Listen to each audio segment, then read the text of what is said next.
영광 올려드립니다. 오신실하신 주 내 아버지여 늘 함께 계시니 두려웠네. 그 사랑 변참고 날 지키시며 어제나 오늘이 한결같네.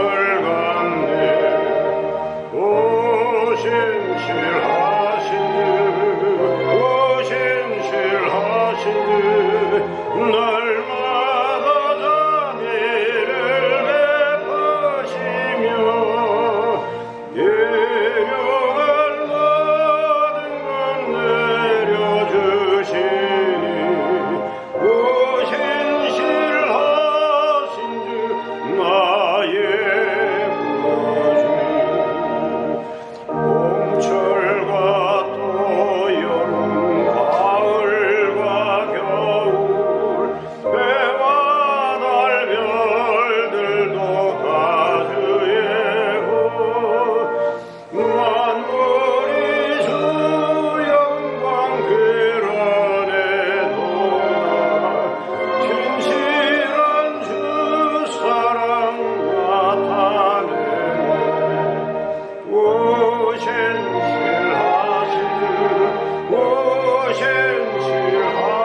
주 날마다 자비를 베푸시며 예명할 모든 것 내려주시니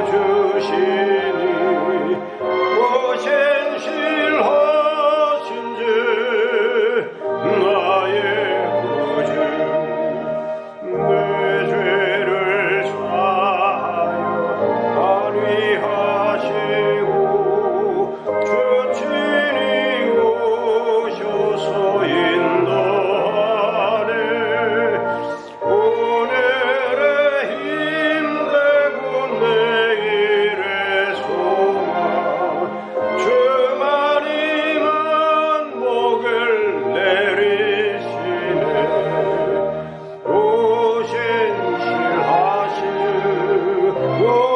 오신실하신 주 날마다 자비를 베푸시며 예령할 모든 것 내려주시니 오신실하신 주 나의 구주.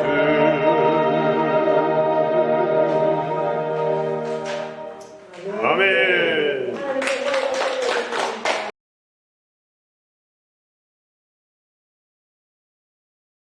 지금은 교회력으로 우리가 사순절 기간입니다.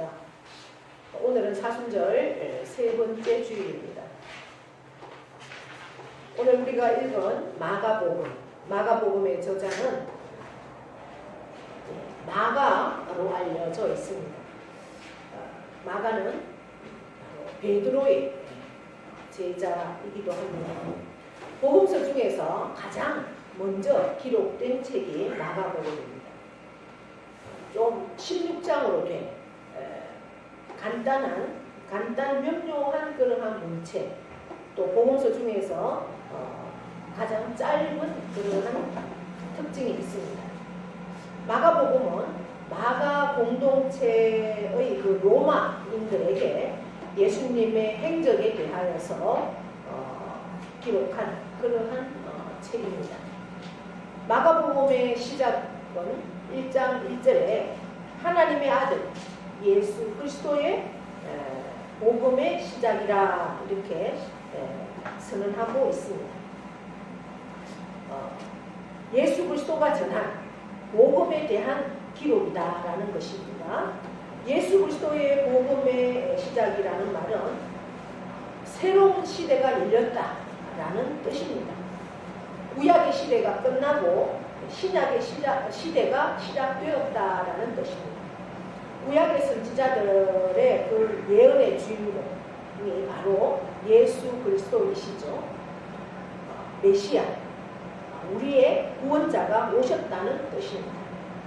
예수님의 오심을 마지막으로 증거한 자는 바로 세례 요한입니다. 이사야의 그 예언대로 메시아의 오심을 준비하고 그의 길을 곧게 하는 역할을 한 사람이 세례 요한입니다. 마가는 세례 요한과 예수님을 분명하게 구분하고 있습니다. 세례 요한은 물로 세례를 주었지만 예수 그리스도는 성령으로 세례를 주시는 분이다.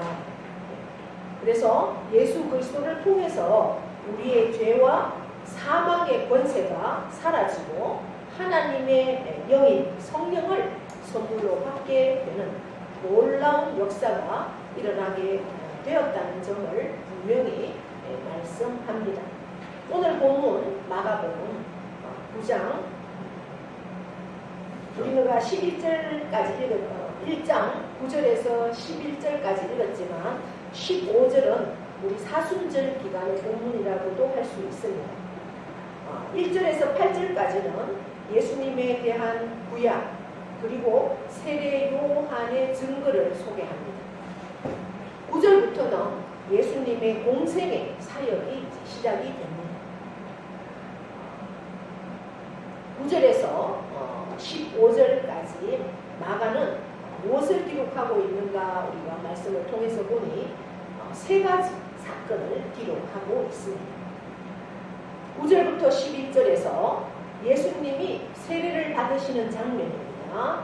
12절, 13절은 예수님이 시험을 받으시는 장면입니다. 14절, 15절은 예수님의 사역, 특별히 갈릴리 지방에서 복음을 전파하는 그러한 사역의 시작입니다. 제가 서두에 지금은 사순절 기간이라고 말씀을 드렸습니다. 우리가 잘 아시는 것처럼 사순절이란 부활주일 이전부터 거꾸로 주일을 제외한 40일 기간을 의미합니다. 그 기간 안에는 종려주일을 시작으로 고난주간이 한 주간 있습니다. 그 40일 동안 우리는 예수님의 사역, 예수님의 고난, 예수님의 십자가, 예수님의 죽음, 그리고 부활을 깊이 돌이키고 또한 묵상하며 영적인 훈련을 하는 기간이 특별히 이 사순절 기간이다라는 것을 우리가 늘 기억할 수 있기를 바랍니다.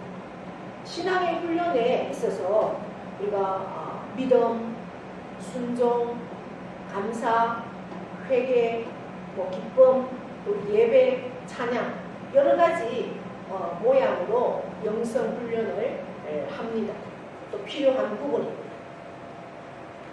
그렇습니다만은 또한 우리는 예수 그리스도의 그 구속 사역을 깊이 묵상하면서 우리 자신의 허물과 또 더러운 영혼의 찌꺼기들을 정결케 하는 과정, 그것은 매우 중요한 영적인 훈련입니다.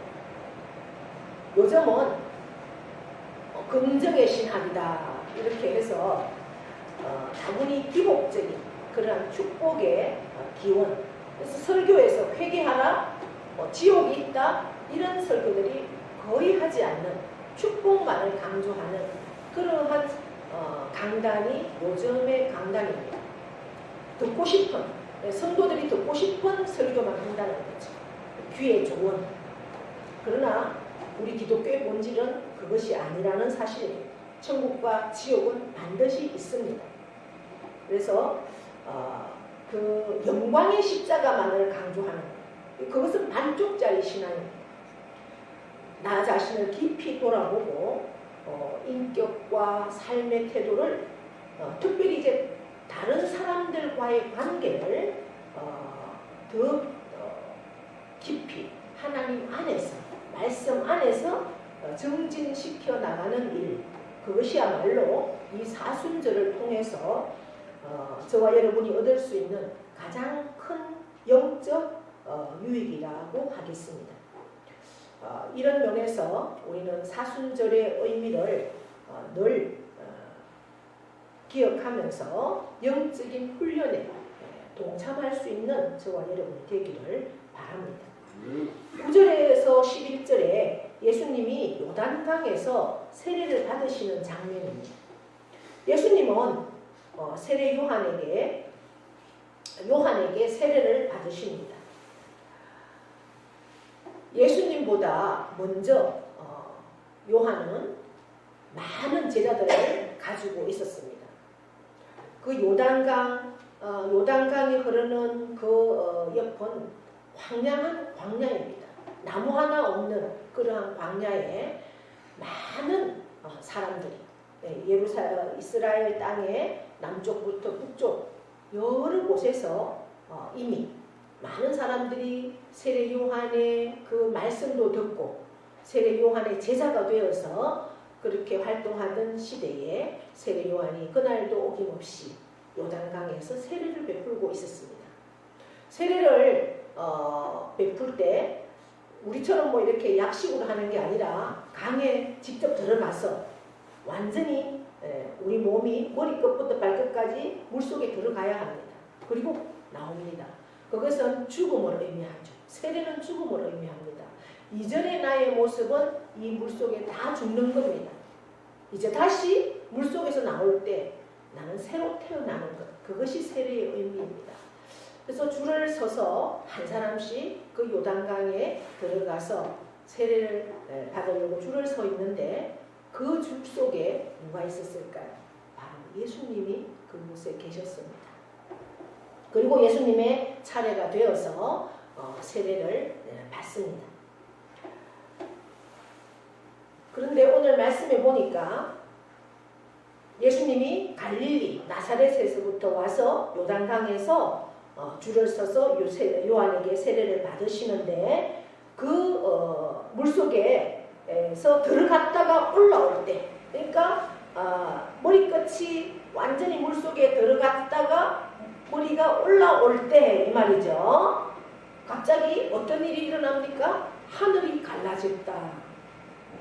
그러면서 성령이 비둘기같이 내려오신다. 이렇게 기록을 하고 있습니다.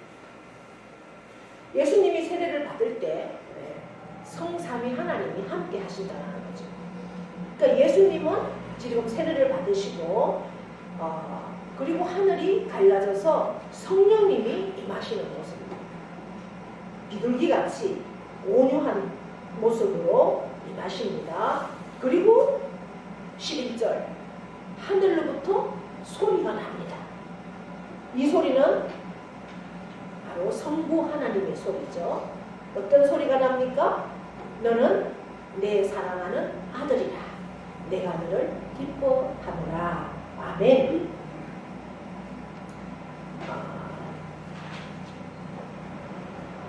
하나님의 아들이시고 예수님은 우리를 위하여 이 땅에 오신 구원자이심을 확증해주는 그러한 사건입니다. 1장 1절에서도 하나님의 아들 예수 그리스도의 복음의 시작이다 이렇게 선언한 것처럼 예수님의 복음의 시작이 예수께서 성령의 요한의 세례를 받으심으로, 특별히 성령님께서 임하시는 그 세례를 받으심으로부터 시작이 되었다라는 사실입니다. 저와 여러분도 모두 세례를 받았습니다. 우리가 세례를 받는 것은 단순히 교회에서 세례를 받으라 해서 받는 것보다 훨씬 더 중요한 의미가 있습니다. 죄인인 우리는 우리의 능력과 우리의 노력으로 절대로 구원을 받을 수가 없습니다. 그러한 우리를 예수 그리스도를 믿음으로, 예수 그리스도가 나를 대신해서 십자가의 죄값을 다 치러주심을 믿음으로 말미암아 우리는 구원을 얻게 됩니다. 그러므로 세례를 받는 것은 내가 이전에 나의 삶은, 나의 모든 죄는 다 죽었고 다시 세례를 받음으로 다시 태어나는, 그래서 나의 삶의 방식도 이제는 세례를 받음으로 완전히 변화되는 다른 새 생명을 얻게 되는 것이 바로 세례를 받는 것입니다. 근데 우리는 세례를 굉장히 쉽게 생각을 하고 아무렇지도 않게 생각합니다. 우리가 저 상주시내만 해도 아마 나가서 혹시 지나가는 사람에게 혹시 세례 받으셨습니까? 물어보면 많은 사람들이 아마 반 이상은 세례를 받았다라고 할 수 있을 것입니다.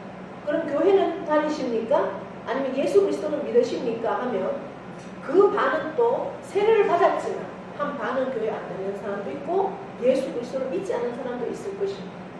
그만큼 우리나라는 세례가 형식에 치우쳐 있다는 그런 것을 우리가 알 수가 있습니다. 저도 고등학교 1학년 때 세례를 받았는데 그냥 나이가 되니까 세례를 받았어요. 정말 내가 죄인인 것도 몰랐고 이 세례가 어떠한 의미인지도 모르고 그냥 뭐 문답 그거 외우라고 하니 뭐 의미도 모르고 외우고 문답하고 그렇게 세례를 받았어요. 제가 이제 시간이 지나서 신앙생활을 하면서 세례가 이렇게 중요한 것이구나. 정말 세례는 그냥 주서는 안 되는구나. 또 받는 사람도 그냥 받으면 안 되는구나. 깨닫게 됩니다. 세례를 받았지만 예수님과 아무 상관없이 사는 사람이 너무나 많다는 거죠. 세례는 내가 죽는 것입니다. 그리고 내 삶이 다시 태어나는 겁니다.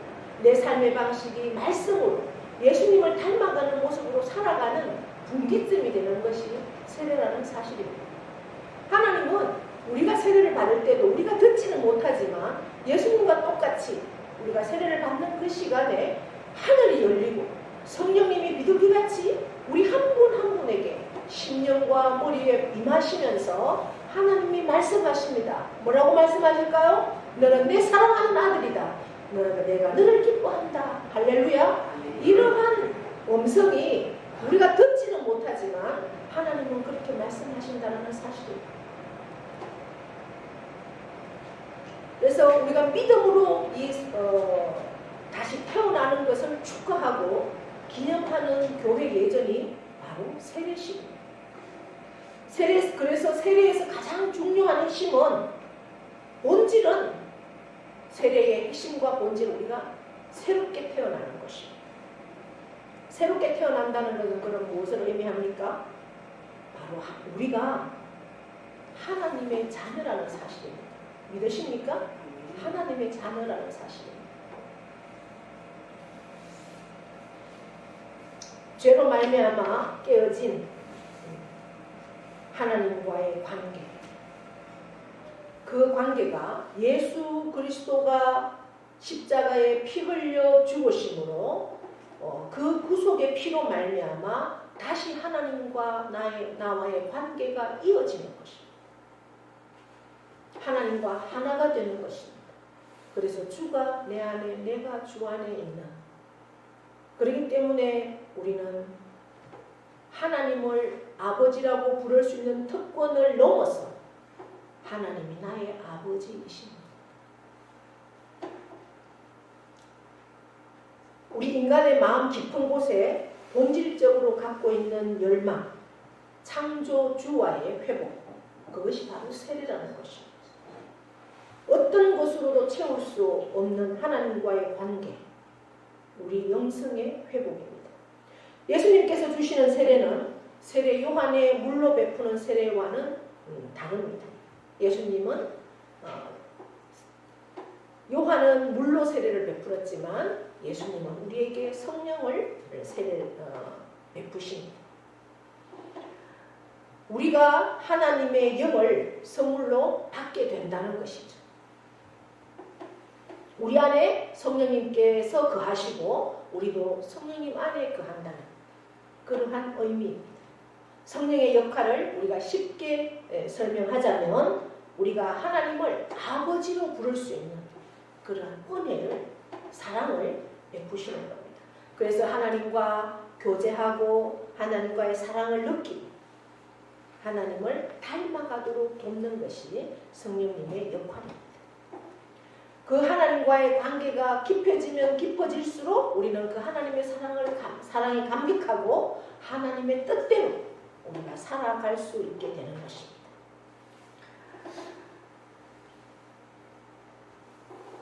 이 사순절을 통해서 우리는 무엇을 그럼 묵상해야 될까? 바로 하나님의 사랑입니다.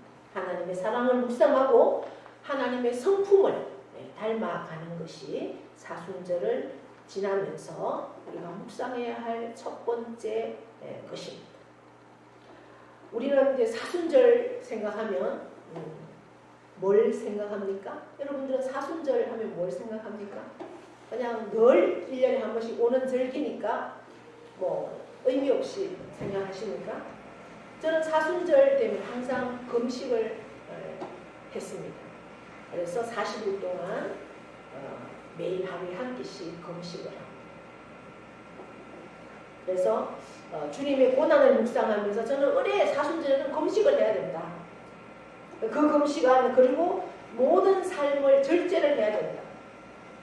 그래서 좀은 웬만하면 내 육신적인 기쁨이 되는 그러한 것들은 절제를 했습니다.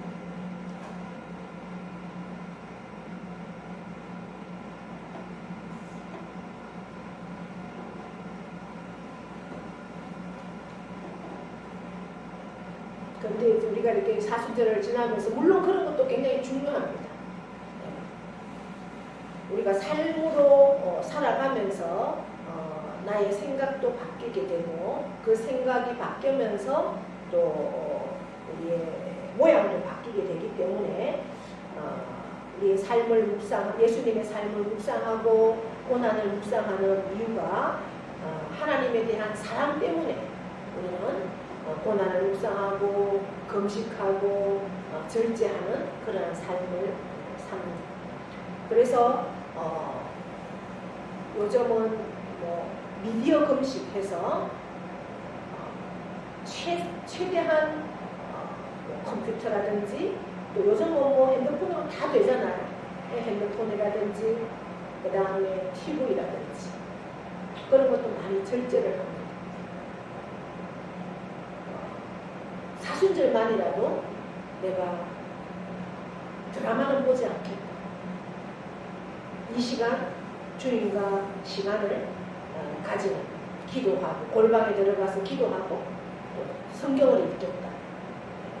아직도 우리 가정에 또 우리 이웃에 주님을 알지 못하는 믿지 않는 영혼을 놓고 이 사순절기만으로 집중해서 내가 한 끼라도 금식하면서 기도하겠다.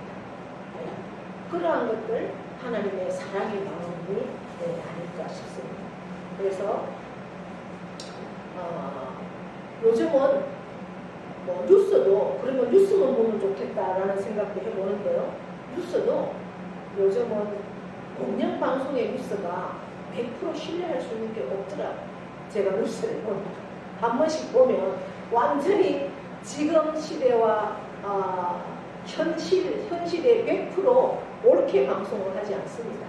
그런데 우리는 보통 TV에 나오는 뉴스를 가지고 세상에 100% 모든 진실이라고 믿고 세상 돌아가는 것에 그것을 신뢰하면서 듣고 이해하잖아요. 지금 시대는 그런 시대가 아니더라고요. 언론도 완전히 정치에 장악이 되어 있어서 정치에 의해서 언론도 그렇게 하고 있는 것을 봅니다. 그래서 우리는 굉장히 분별해요. 100% 뉴스를 보고 신뢰하면 안 됩니다. 그래서 분별하면서 저는 그런 미디어도 점점 우리가 분별하고 끌어나가는 것도 좋겠다 이런 생각을 합니다. 40일은 굉장히 중요합니다. 40일을 우리가 훈련을 하면 거의 모든 게 적응이 된다는 겁니다. 그래서 40일이 중요하죠.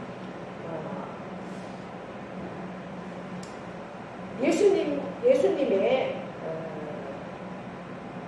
사순 가치관 이런 것들을 돌아보면서 다시금 예수 그리스도의 제자로서의 삶을 살아가기로 결단하는 그러한 시간이다라는 것을 기억할 수가 있기를 바랍니다. 우리 그리스도인은 하나님의 나라를 기다리고 또 소망하는 동시에 어떻게 해야 되는 겁니까?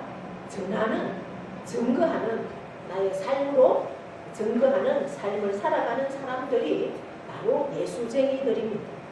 이제 우리는 예수님이 다시 오심을 기다리면서 하나님 나라가 이 땅 가운데 이루어지도록 하는 사명을 받은 자들입니다. 하나님보다 더 사랑하는 그러한 모든 것들을 우리가 뭐가 있을까? 내가 하나님보다 더 사랑하는 것이 뭐가 있을까? 한번 생각해 보십시오. 하나님보다 더 사랑하는 것은 나 자신이 될 수가 있습니다. 또한 나 자신보다 하나님보다 더 사랑하는 것은 자녀가 될 수도 있습니다. 나 자신을 위해서는 별로 그렇게 생각하지 않지만 자녀라면 내 모든 것을 다 뒤로 하고 주는 부모들이 얼마나 많습니까? 하나님이 결코 기뻐하지 않습니다. 하나님보다 더 사랑하는 것을 끊을 수 있는 사순절이 되기를 바랍니다. 주님께 내려놓을 수 있는 시간이 되기를 바랍니다. 훈련하십시오. 내게 욕심이 있고 내게 시기가 있고 내게 질투가 있고 내가 하나님 안에서 해야 될 그러한 것들이 게으를 수도 있고 또 자만할 수도 있고 다른 이들에 대한 무관심, 그것도 하나님 기뻐하지 않습니다. 무정함, 이러한 것들을 우리가 다시 한번 이 사순절을 통해서 묵상하면서 조금이라도 내 삶의 영역에 하나님의 임재와 통치가 있도록 기도하시고 노력할 수 있기를 바랍니다. 필요하다면 내가 내 힘으로 할 수 없기 때문에 성령님께 구하면서 금식하면서라도 한 끼라도 금식하면서라도 내가 절제하고 하나님 앞에 구할 때 하나님께서 힘을 주시고 능력을 주시고 그런 삶으로 인도하여 주실 것을 믿습니다. 그렇게 하나님께 더 가까이 나아가는 복된 사순절기가 되기를 축복합니다. 하나님 아버지, 오늘도 저희들 복된 자리 앉게 하시고 귀한 말씀 앞에 세워주셔서 감사합니다. 이 사순절 예수님의 그 세례를 묵상하면서 예수님의 세례는 예수님은 죽으시지 않으셔도 되는 그러한 분이지만 나의 죄를 짊어지고 세례를 받으셨습니다. 그리고 다시 태어날 때 하늘이 열리고 성령 하나님이 임하시고 성부 하나님께서 너는 내 사랑하는 아들이라 내가 너를 기뻐한다 말씀하셨습니다. 이 시간 우리 모두에게도 성령님이 임하시고 하나님의 귀한 음성이 들려지는 놀라운 역사가 있음을 믿습니다. 그 하나님과 한 주간 동행하며 하나님을 기쁘시게 하고 하나님의 뜻 가운데 나아가는 우리 모두가 되도록 은혜 베풀어 주시옵소서. 감사드립니다. 예수님의 이름으로 기도드리옵나이다. 아멘. 이제는 우리 주 예수 그리스도의 은혜와 하나님 아버지의 크고도 영원하신 사랑하심과 성령님의 교통 위로하심의 역사가 너는 내 사랑하는 아들이라 내가 너를 기뻐하노라 이 시간도 우리에게 말씀하시고 성령님이 비둘기같이 임하시며 예수 그리스도가 나를 위해서 십자가에 대신 죽으시고 구원하신 그 놀라운 사랑과 은혜 앞에 우리가 삶으로 나아가기를 결단하는 사랑하는 신령교회와 그 가정과 자녀와 농토와 기업에 영원토록 함께 하시기를 축원하옵나이다. 아멘.